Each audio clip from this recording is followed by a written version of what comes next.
Influencer culture இல்லைங்களா? இன்னைக்கு பெரிய ஒரு ஃபித்னாவாக மக்கள் மத்தியில், குறிப்பாக இளைஞர்கள் மத்தியில் இருக்கக்கூடிய ஃபித்னான இந்த இன்ஃப்ளூயன்சர் கல்ச்சர் என்று சொல்லலாங்க.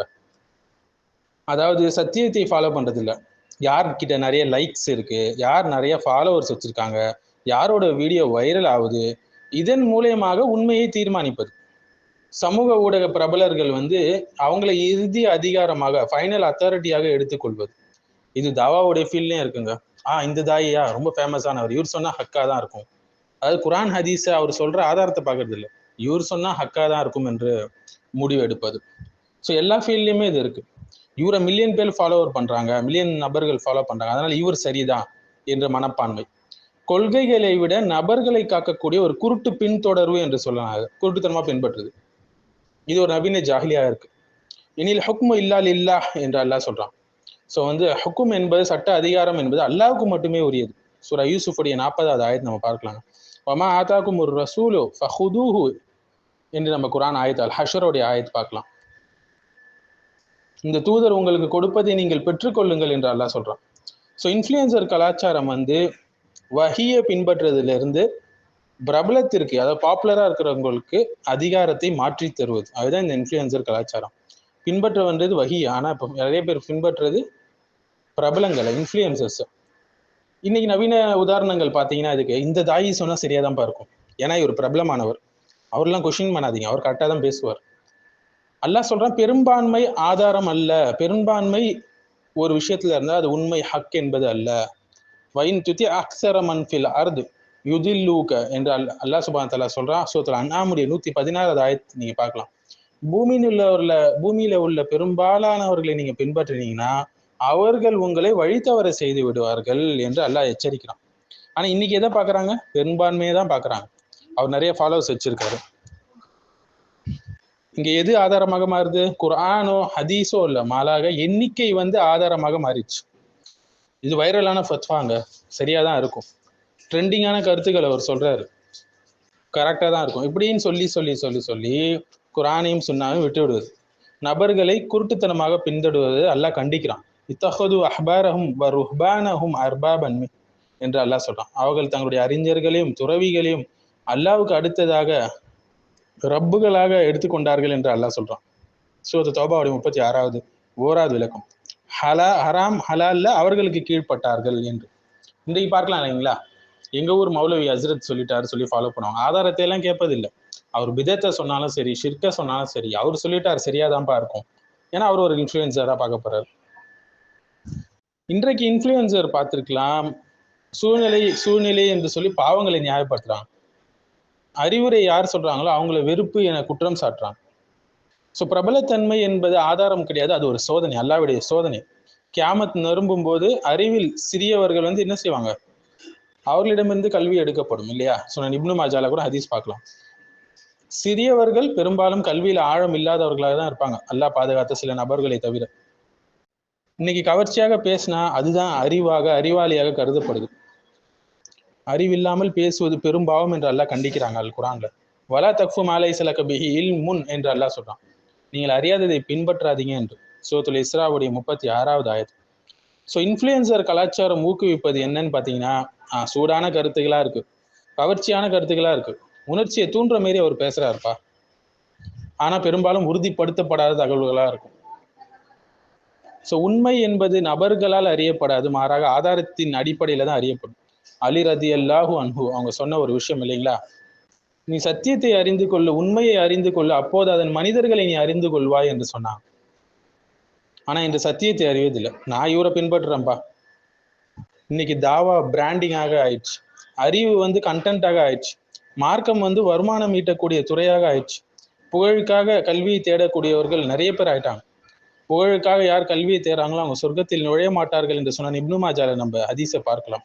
ஸோ நல்ல இஹ்லாஸான நியத்தோடு தான் கல்வியை தேட வேண்டும். மறுமை நாளில் உங்களுடைய இன்ஃப்ளூயன்சஸ் உங்களுக்கு பதிலாக நிற்க மாட்டாங்க, உங்களை பாதுகாக்க மாட்டாங்க. எனக்கும் இவங்களுக்கு சம்மந்தம் இல்லைன்னு கைட்டி விட்டுருவாங்க. உங்களுடைய ஃபாலோவர்ஸ் உங்களை காப்பாற்ற மாட்டாங்க. குல்லு நப்சின் பிமா கசபத் ரஹீனா என்று அல்லாஹ் சொல்றான். ஒவ்வொரு ஆன்மாவும் தன்னுடைய செய்கைகளுக்கு பொறுப்பாக இருக்கும் என்று சூரத்துல் முத்தஸிருடைய 38வது ஆயத். ஸோ பொறுப்பு தனிப்பட்டது. ஸோ ஃபாலோவர்ஸ் அதிகமாக இருந்தால் அதுதான் ஆதாரம் மாற்றிட்டாங்க. ஒரு வீடியோ வைரலாக ஆயிடுச்சுன்னா அது சஹி கரெக்டான கருத்துன்னு மாற்றிட்டாங்க. நபர்களை வைத்து கொள்கைகளை அறிந்து கொள்றாங்க, ஆதாரத்தின் அடிப்படையில் இல்லை. உணர்ச்சியாக பேசுகிறாரா, இவர் தான்ப்பா அறிஞர் என்று சொல்லி கொள்றாங்க. ஒரு விஷயம் ட்ரெண்ட் ஆகிடுச்சா, வஹியை புறக்கணித்து அந்த ட்ரெண்டை பின்பற்றுறாங்க. இதை முற்றிலுமாக உடைக்கக்கூடிய சூரா என்றால் சூரத் அஹ்ஸாப் சொல்றாங்க. ரப்பனா இன்னா அதானா சாதத்தனா வ குப்ரா அனா, எங்கள் தலைவர்களையும் பெரியவர்களையும் நாங்கள் பின்பற்றணுமே, அவங்க எங்களை வழித்தவரை செய்து விட்டார்கள் என்று மறுமை நாளில் அந்த மனிதர்கள் சொல்லுவாங்க. ஸோ குருட்டுத்தனமாக பின்தொடர்வதுடைய இறுதி ரிசல்ட் என்ன, வருத்தம் தாங்க மறுமையில. ஸோ இன்ஃப்ளூயன்சர் அதிகாரம் உடைய இந்த கல்ச்சர் நவீன தாகூத் என்றே சொல்லலாம். உலமாக்களை பிரபலங்களாக மாற்றுது. இது ஆதாரத்தை ட்ரெண்டால் மாற்றுகிறது. ஒரு முஸ்லிம் என்பவன் இன்ஃப்ளூயன்சர்களை ஃபாலோ பண்ணுபவனாக இருக்க மாட்டான், மாறாக ஆதாரத்தை பின்பற்றக்கூடியவனாக இருக்கிறான். நீங்க பார்க்கலாம் இல்லைங்களா, சில தாயிகள் இன்ஃப்ளூயன்சர்ஸாக மாறிட்டாங்க என்பதற்காக அவங்க தாவாவுடைய போக்கே மாறிடுது. தௌஹீதையும் ஷிர்கையும் எதிர்த்து பேசினவங்க சமூகத்துக்கு எது ட்ரெண்ட் ஆகுமோ அதை பேச ஆரம்பிச்சிட்டாங்க, அந்தந்த தலைப்புகளை தேர்ந்தெடுத்து. பெரும்பாலும் அவங்களுடைய தலைப்பு பார்த்தீங்கன்னா கவலை, வருத்தம், இதை நோக்கி தான் இருக்கும். தௌஹீதை பற்றி அவங்க பேச மாட்டாங்க. பிரபல அது மாதிரி அழைப்பாளர்கள் இருக்கத்தான் செய்கிறாங்க, நம்ம யூடியூப்ல கூட பார்க்கலாம் இல்லைங்களா. அவங்களுடைய தலைப்பே பெரும்பாலும் மக்கள் என்ன ரசிப்பாங்களோ அதை பேசக்கூடியவர்களாக ஆகிட்டார்கள். மாறாக ரசூலுல்லாஹி ஸல்லல்லாஹு அலைஹி வஸல்லம் எப்படி தாவாவை எடுத்து வச்சாங்களோ அப்படி தாவாவை எடுத்து வைக்கல. தௌஹீதுக்கு அவங்க முன்னுரிமை கொடுக்கல. சமூக ஊடகத்துல பிரபல தாயிகள் இன்ஃப்ளூயன்சர்ஸாக மாறிட்டாங்க. ஒரு 30 செகண்ட் ஷார்ட்ஸ்ல ஃபத்வா கொடுக்கக்கூடியவங்களாம் வந்துட்டாங்க. ஒரு பக்கம் செலிபிரிட்டிஸை ஃபாலோ பண்றது, நடிகர்கள் சொன்னால் அது சரியாகத்தான் இருக்கும், அவங்களுடைய வாழ்க்கையை வெற்றியின் அளவுகோலாக மக்கள் எடுத்துக்கொண்டார்கள். அது நடிகர்களாக இருக்கலாம், விளையாட்டு வீரர்களாக இருக்கலாம், பாடகர்களாக இருக்கலாம். இவங்க எல்லாம் செலிபிரிட்டி இன்ஃப்ளூயன்சஸ். லைஃப் ஸ்டைல் இன்ஃப்ளூயன்சஸ்ன்னு சில பேர் இருக்கிறாங்க. அது ஃபேஷன், லக்ஸரி, டிராவல், பாடி கல்ச்சர். இவங்க பெரும்பாலும் இஸ்ராப் செய்யக்கூடியவர்களாக இருப்பாங்க, ஆகிரத்தை மறந்தவர்களாக இருப்பார்கள், ஹயா என்ற வெக்க உணர்வு குறைவுடையவர்களாக இருப்பார்கள். ஆனால் இவங்கள தான் மக்கள் ஃபாலோ பண்றாங்க. ஒரு பக்கம் ஐடியாலஜிக்கல் இன்ஃப்ளூயன்சஸ் என்று சில பேர் இருக்கிறாங்க. இஸ்லாமிய சட்டங்களை எல்லாம் பழைமை வாழ்ந்த சட்டங்கள் என்று காட்டுறது, ஷரியத்தை அப்ரெசிவ் என்று சித்தரிப்பது. இவங்க எல்லாம் ஃபெமினிசம், லிபரலிசம், நேஷனலிசம், ஏத்திசம் பேசக்கூடியவங்களாக இருப்பாங்க. பெரும்பாலும் ஐடியாலஜிக்கலை பேசக்கூடியவங்களாக இருப்பாங்க. ஃப்ரீடம், என்னுடைய சாய்ஸ், என்னுடைய ப்ராக்ரஸ் என்று என்ன சொல்லுவாங்க, அவங்க செய்யக்கூடிய ஃபித்னாக்கு பெயரை மாற்றி வச்சுருவாங்க. இப்படிப்பட்டவர்கள் பாலிடிக்ஸ்லும் இருக்கிறாங்க. உணர்ச்சி தூண்டக்கூடிய அளவில் வீடியோக்கள் பேசக்கூடியவங்களா இருப்பாங்க. உம்மத்துடைய ஒற்றுமையை பிரிவினையாக மாற்றி விடுவாங்க. ஸோ உண்மையான இன்ஃப்ளூயன்சர் என்பவரால் நீ தகுனு ஷுஹாதால அலன் நாசி, மக்களுக்கு சாட்சி நிற்பவர்களாக நீங்கள் ஆகுங்கள் என்று அல்லாஹ் சொல்றான். உண்மையான வழிநடத்துபவர்கள் யார், இன்ஃப்ளூயன்சர்ஸ் யார், ஆதாரத்தை கொண்டு பேசக்கூடிய உலமாக்கள். அவங்க கிட்ட தக்குவாவும் இல்மும் இருக்கும். மறைமுகமான விஷயமாக இருந்தாலும் அங்க ஹக்கை பேசக்கூடியவர்களாக இருப்பாங்க. ஃபாலோவர்ஸ் குறைஞ்சாலும் சரி அதை பத்தி அவங்க பயப்பட மாட்டார்கள். இன்ஃப்ளூயன்சர்ஸ் தவறான இன்ஃப்ளூயன்சர்ஸ் மக்களை கவரக்கூடியவங்களாக இருப்பாங்க. மக்கள் தங்களை விட்டு போய்விடக்கூடாது என்று நினைப்பாங்க. ஆனா உலமாக்கள் மக்களை அல்லாஹ்விடம் பால் அழைப்பார்கள். ஸோ இதற்கான சொல்யூஷன் அல் குர்ஆனும் சுன்னாவும் நமக்கு தருதுங்க. ஃபைன் தனாஸஅதும் ஃபீ ஷைஇன் ஃபருத்தூஹு இலல்லாஹி வ ரசூலி, நீங்கள் எதிலையாவது முரண்பட்டீங்க என்றால் அது அல்லாஹ்வுக்கும் அவருடைய தூதரின் பக்கம் திருப்புங்கன்னு அல்லாஹ் சொல்றான். ஸோ அதிகாரத்தை மீண்டும் குர்ஆனுக்கும் சுன்னாவின் பக்கம் திருப்ப வேண்டும். யார் சொன்னார் இதை என்று கேட்கக்கூடாது, மாறாக எந்த ஆதாரம் என்று கேள்வி கேட்டு பழக வேண்டும். நபரை மையமாக வைத்து செயல்படுவதை விட்டுவிட்டு கொள்கையை மையமாக வைத்து மாற்றத்தை ஏற்படுத்த வேண்டும். நபரை பாதுகாப்பது நம்மளுடைய வேலையா இருக்கக்கூடாது, உண்மையை, ஹக்கை பாதுகாப்பது நம்மளுடைய வேலையா இருக்கும். நீ உண்மையை அறிந்து கொள், அதன் மனிதர்களை அறிந்து கொள்வாய் என்று அலி ரலியல்லாஹு அன்ஹு அவங்க சொன்னது போல. அடுத்தது உலமாக்களை அடையாளம் காணும் அறிவை நாம் வளர்த்து கொள்ள வேண்டும். ஃபஸ்அலு அஹ்ல திக்ரி, நீங்கள் அறிவுடையவர்களிடம் கேட்டு தெரிந்து கொள்ளுங்கள் என்றால் அல்லாஹ் சுப்ஹானஹு வ தஆலா சொல்ற 43வது ஆயத் 16வது அத்தியாயத்துல. ஸோ உண்மையான உலமாக்களை நாம் அடையாளம் கண்டு கொள்ள வேண்டும். அவங்க ஆதாரத்தோடு பேசக்கூடியவர்களாக இருப்பாங்க. தங்களுக்கு ஒரு விஷயம் தெரியவில்லை என்றால் எனக்கு தெரியாது என்று சொல்லுவார்கள். மக்களுக்காக பயப்பட மாட்டார்கள். தன்னை முன்னிலைப்படுத்த மாட்டாங்க, மற்றவர்களை முன்னிலைப்படுத்துவாங்க. ஆழ்ந்த அறிவை நாடி நம்ம செல்ல வேண்டும். சும்மா மேலோட்டமான சூப்பர்ஃபிஷியலான அறிவோடு நம்ம நிறுத்தி கொள்ளக்கூடாது. குல் ஹல் யஸ்தவில் லதீன யஅலமூன் என்று அல்லாஹ் சுப்ஹானஹு வ தஆலா சொல்லி காட்டுறான் இல்லையா, கற்றவர்களும் கல்லாதவர்களும் சமமா என்று கேட்கிறான் அல்லாஹ் 39வது அத்தியாயம் 9வது வசனத்தில். ஸோ நம்ம ரீல்ஸை ஃபாலோ பண்றது இல்லைங்க, நூல்களை படிக்கணும். கிளிப்ஸை பார்த்துட்டு வாழ்க்கையை முடிவு பண்ணக்கூடாது, வகுப்புகளை தொடர்ச்சியாக படிக்கணும். தக்குவா அடிப்படையிலான ஒரு ஊடக பயன்பாடு நம்ம கிட்ட இருக்கணும். இன்ன சமவல் பசரவல் ஃபுவாத குல்லு உலாய்க்க கேன அன்ஹு மஸ்ஊலா.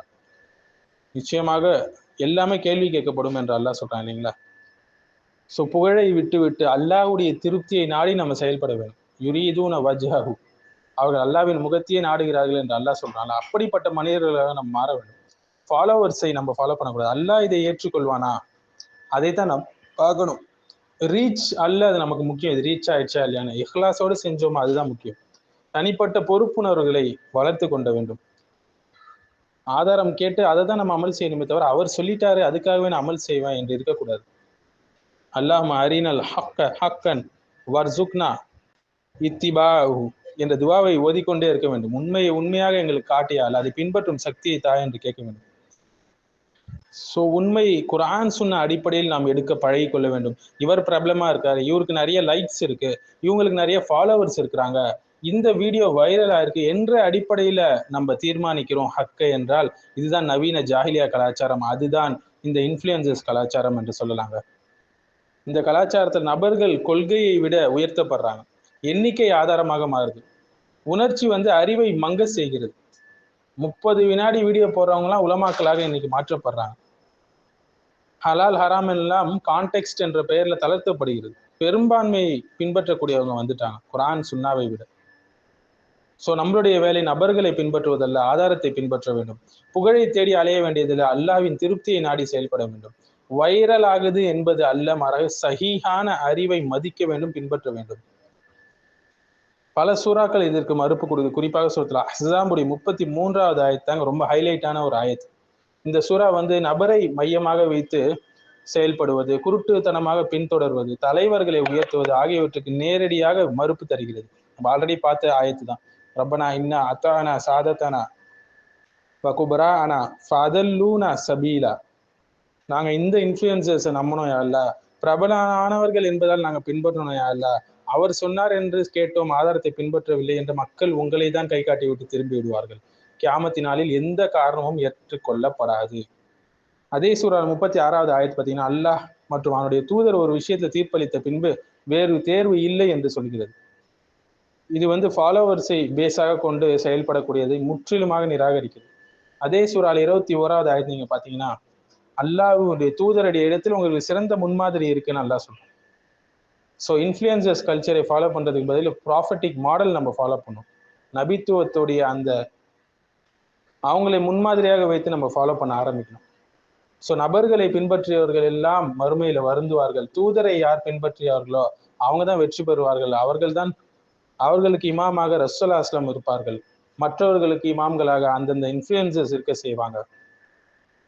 கூடுதலாக சூரத்துல் அன்ஆமுடைய 116வது ஆயத்து பெரும்பான்மை வழிகேடு என்று சொல்கிறது. சூரத்து தௌபாவுடைய ஆயத்து 31வது ஆயத்து பாருங்க, அறிஞர்களை நம்ம அர்பாபுகளை ரப்புகளாக ஆக்கக்கூடாது என்று சொல்கிறது. சூரத்து லுக்மானுடைய 21வது ஆயத்து எங்கள் முன்னோர்கள் தான் என்ற காரணம் ஏற்கப்படாது என்று சொல்கிறது. சூரத்து ஜுமருடைய 3வது ஆயத்து